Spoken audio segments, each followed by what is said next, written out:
Now, coming to question number 2. Write appropriate question words in the blank spaces in the following dialogue. Neha. Now, this is a dialogue between two people, Neha and Sheila. Now, they're having a conversation. So, let's read the dialogue first. Neha, dash, did you get this book? So, Neha is asking a question, dash, did you get this book? Sheila says, yesterday morning. Then Neha says, dash, is your sister crying? Sheila replies, because she has lost her doll. Neha again questions, dash room, is this yours or hers? Sheila says, it's ours. Then Neha again asks, dash, do you go to school? Sheila replies, we walk to school, it is nearby. So here we have read the conversation between two people, Neha and Sheila. Neha is asking the questions and Sheila is answering her. So now we have to fill in the blanks, the blanks where Neha has asked the question. So we have to fill in the blanks with the correct question words as per the answer what Sheila has replied, right? So then starting, Neha says, dash, did you get this book? And Sheila replies, yesterday morning. So here we are talking about time. Sheila answers about the time. That means Neha is asking something about related to the time. So the question word will be related to the time. The question word will be when. When did you get this book? Next, then Neha's question is, dash, is your sister crying? Sheila replies, because she has lost her doll. Sheila is giving a reason. So the question word has to be the word which relates to a reason. So the question word will be, why is your sister crying? Right? Next, Neha asks the question, dash room, is this yours or hers? Sheila replies, it's ours. So here Neha is asking a question about possession. She's asking about the possession of the room, and Sheila's answer is, it's ours. It belongs to us, both of us. So the question has to be related to the possession. So the question word will be, whose room is this, yours or hers? Then Neha's question is, dash, do you go to school? Sheila's answer is, we walk to school, it is nearby. So Sheila is giving the means. How does she, how does she's giving the answer, how does she go to school? So the question has to be related to the means, as in how do you go to school? So the question word will be how. How do you go to school? And Sheila replies, we walk to school, it is nearby. Coming to question number 3, fill in the blanks with the words given below in the box. First, from this box we have to fill in the blanks.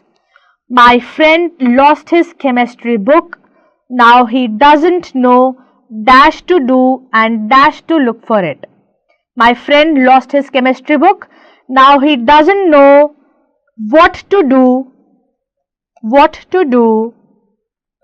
and dash to look for it and where to look for it. Where will be place or location. What to do means he doesn't know what to do. Second, there are so many toys in the shops. Nina can't decide dash one to buy. Which one to buy? Alright. Third, you don't know the way to my school. Ask the policeman dash to get there. How to get there? Means. Fourth, you should decide soon dash to start building your house. You should decide soon the time. So we'll write when. When to start building your house. Fifth, do you know dash to ride a bicycle? Do you know how to ride a bicycle? I don't remember dash and dash, I learnt it. When and where? I do not remember when and where I learnt it. Okay? You should know, next one, you should know dash to talk and dash to keep your mouth shut. Where to talk and when to keep your mouth shut, the teacher advised Anil. Alright, coming to question number 4. Now coming to question 4, add im or in to each of the following words and use them in place of the italicized words in the sentences given below. Now what we have to do is, we have to use im or in the places of the italicized words, and we have to use these words from the box. So first one, the project appears very difficult at first sight, but it can be completed if we work very hard. So we have to change the word very difficult from any of these words from this box, and then we have to add the word im or in. So very difficult means possible. So we will reframe it with the word possible, and there is nothing called as impossible, so we will add im. I am here. So it will become impossible. The project appears impossible at first sight, but it can be completed if we work very hard. Next one, he lacks competence, that's why he can't keep any job for more than an year. Now we will replace the word with competent and in will be added. We will write he is incompetent. So we have replaced the word lacks competence with competent, and we have added in the starting as a prefix, you can say. Third one, don't lose patience, your letter will come one day, the postman told me. So for lose patience, we will replace it with patient. We will write don't be. If we write patient, then we have to add either im or in. We will be adding im.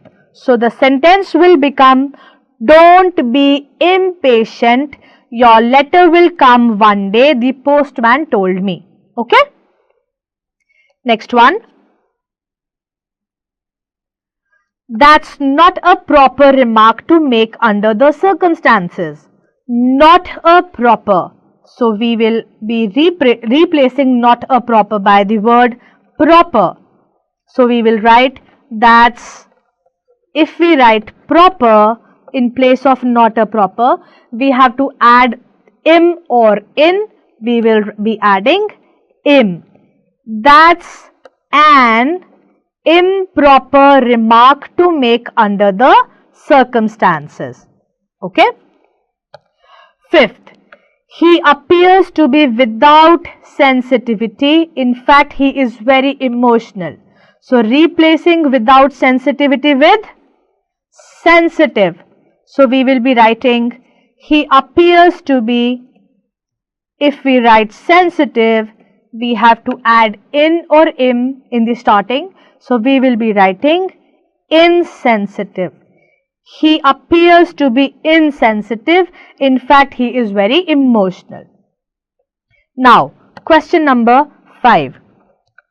Read the following sentences. It was a cold morning and stars still glowed in the sky.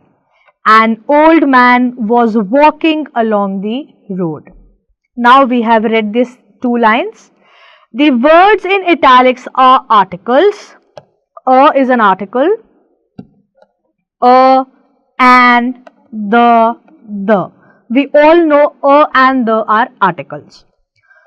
A and an are indefinite articles and the is a definite article. A is used before a singular countable noun. An is used before a word that begins with a vowel. We all know when we write an octopus, an apple, an ice cream, right? So we use an when the word is starting with a vowel, but we write a book, a cap. We don't write an cap because C is not a vowel, right? So we write a book, a cap. When the vowels are not there, we write a. Also, a is used for a singular countable noun. Now, the. When do we use the? The is a definite article. The is used when we know the identity of a place. Suppose if we talk about a city or a country or something which we a proper noun, and we know the identity of it. The Indian Ocean, the New York City, the Alabama, the Caribbean states or the Caribbean countries. So the is a definite article where we know the identity of a particular place or person. Okay. We also use the definite article before a noun when the listener or the reader knows what the speaker is referring to. For example, if we say, I watched the play you asked me to watch. So here the is a definite article, we all know. We have used it before the noun where the reader knows what the speaker was referring to, right? Now, use a and the in the blanks. There was once dash play which became very successful. There was once a play which became very successful. Dash famous actor was acting in it. A famous actor was acting in it. We don't know who was the actor, so we cannot write the. Neither can we write an because F is not a vowel. In dash play, his role was that of dash aristocrat. In dash play, now that we know there was a famous play, so we will write the because we know the identity of the play, that it is a play and it was a famous play. So in the play, his role was that of an aristocrat. A is a vowel, so an aristocrat who had been imprisoned in a castle for 20 years. In dash last act, in the last act is a we know that it is the last act, right? So it is a definite article.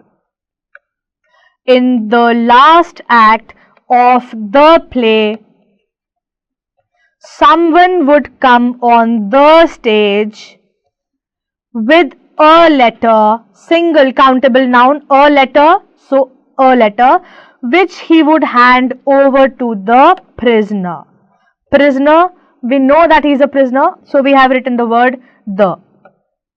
Even though the aristocrat, we know that he is the aristocrat, so we are already aware of it, so we are writing the and not an. Even though the aristocrat was not expected to read the letter at each performance, he always insisted that the letter be written out from beginning to end. That the letter be written out from beginning to end. We have used the on the places in the blanks where we know about the identity of that particular thing or a place or a person. The aristocrat we have written because we already knew that the person was playing the role of an aristocrat. So in the starting, when the aristocrat was introduced, we have written an, and now that we know the role was the aristocrat, so we have written the. Okay. Coming to question number 6. Encircle the correct article.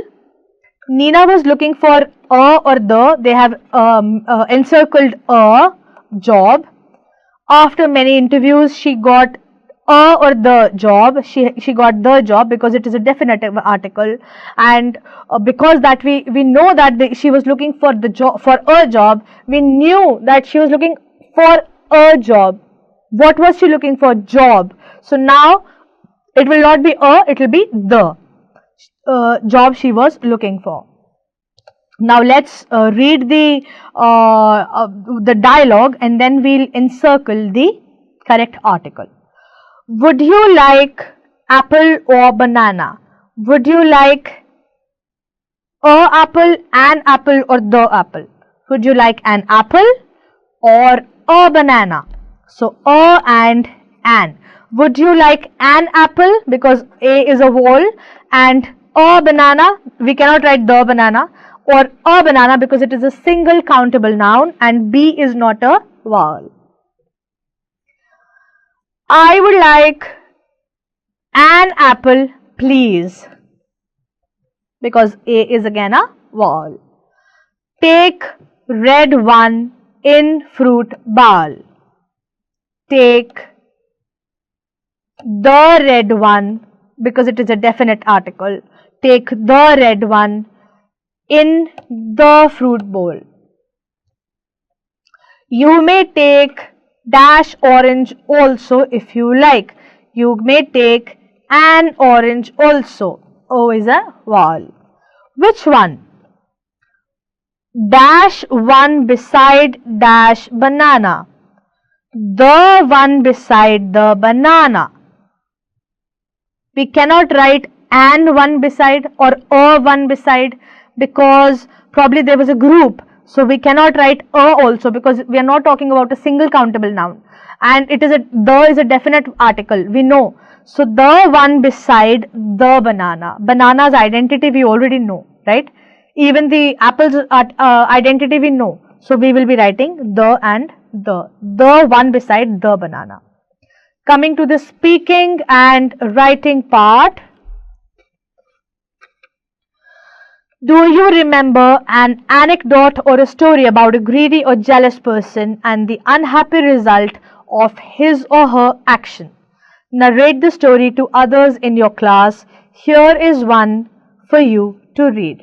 Now here we will be reading a story, and then we see what is to be done there. Seeing an old man planting a fig tree, the king asked why he was doing this. The man replied that he might live to eat the fruit, and even if he did not, his son would enjoy the figs. So there was this man who was planting a fig tree, and the king, he asked him, why are you doing such a thing? So the man said, by the time the fruits will come, I may or may not, I may live, be alive till then, by the time fruits will come, to eat the fruits. Even if if I die, my sons or my kids will enjoy the fruits. Well, said the king, if you do live to eat the fruit of this tree, please let me know. The man promised to do so, and sure enough, before too long, the tree grew and bore fruit. So the king asked him, in any chance, in any case, if you live by that time, till that time when the tree grew, bear fruits, so do let me know.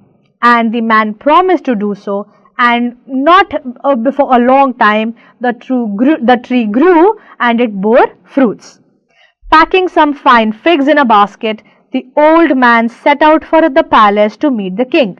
Now he packed some figs in the basket, in a basket, and the old man, he set out to the palace to meet the king and to give him the figs. The king accepted the gift and gave orders that the old man's basket be filled with gold. The king, he was happy to accept the gift of the old man. He accepted the figs and he ordered that the man's basket be filled with gold. He should be rewarded with gold. Now, next door to the old man there lived a greedy old man, jealous of his neighbor's good fortune. Now, there was a neighbor who was a greedy, wicked neighbor. He was an old man. He was an old man, and then he was greedy of the good fortune the old man, his neighbor, had got from the king. He also packed some figs in a basket and took them to the palace in the hope of getting gold. He also did the same thing. He packed some figs in the basket and went to the palace, thinking that he might get the gold too. The king, on learning the man's motive, ordered him to stand in the compound and had him pelted with figs. King understood that he also was looking for, he was a greedy fellow, he was looking for the reward as well. That is why he copied his neighbor. So the king ordered that he should be, he should be kept in the ground and he should be pelted. Pelted means pigs should be thrown on him as a punishment, you can say. The old man returned home and told his wife the sad story. She consoled him by saying, "You should be thankful that our neighbor did not grow coconuts." So when he came back to his home and he told this sad story to his wife said, she was very clever and witty, and then she said that you should be thankful that our neighbor did not grow coconuts. He only grew figs. Had he grown coconuts, you would have been pelted with coconuts and you would have got so badly injured, or probably even you would have even died. Because the injury from the coconuts would have been much more what you have got from the figs, right? So now, coming to question number 2. Put each of the following in the correct order, then use them appropriately to fill in the blanks in the paragraph that follows. Use correct punctuation marks. So now what we have to do, there are few sentences given here, this one, and this one, and there is a small paragraph given.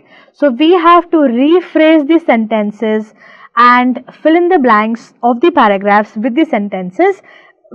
We have to rephrase the sentence so that it makes a correct sense. Okay.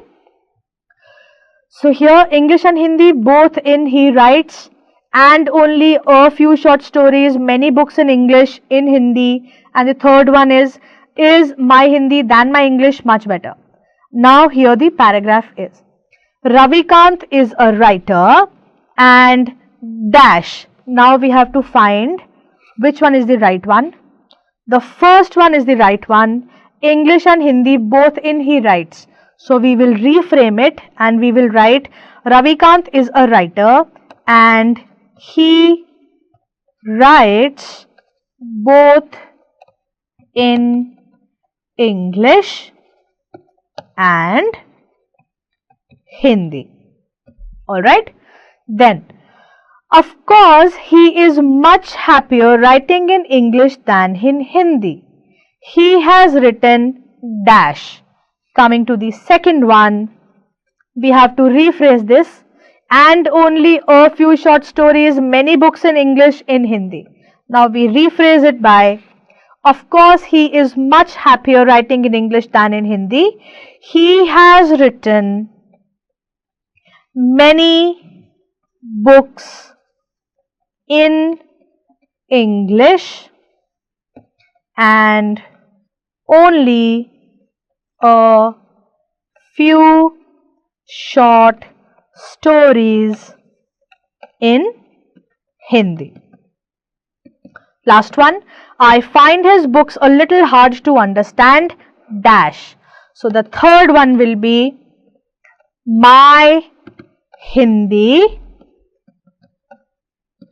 is much better than my English. Alright, so what we have done is we have reframed these sentences and fill in the blanks in the paragraphs. Next, are you fond of reading stories? Did you read one last month? If not, read one or two and then write a paragraph about the story. Use the following hints: title of the story, name of the author, how many characters, which one you liked, some details of the story and main points as you understand it. Tell your friends why they should also read it. Now in question number 3, what you have to do is that you have to read a story. If you have already read one in one last month, or if you haven't, then you must read a story and then write a paragraph about the story. You have to use the following hints or pointers, as they say. You have to give a good title to the story. You have to write the name of the author who has written that story. You have to mention how many characters are there in the story. Then you have to mention which character you liked the most, and then you have to give some details, as in a sketch or overall blueprint, we can say, of the story. What is the story all about? Some details of the story, and then main points as you understand it. While you give the whole sketch, you have to give the main points as well. What is the story all about? How do you understand this story? And then you have to tell your friends why they should also read the same story or the same chapter. Why is it so interesting? Alright, with this we complete the chapter. I hope you have understood it. The chapter was nice and interesting. We got the moral that we should not be greedy, and greed can actually lead us to many problems, right? I hope you've enjoyed it. We'll be coming back with the next chapter soon again. Till then, enjoy, kids.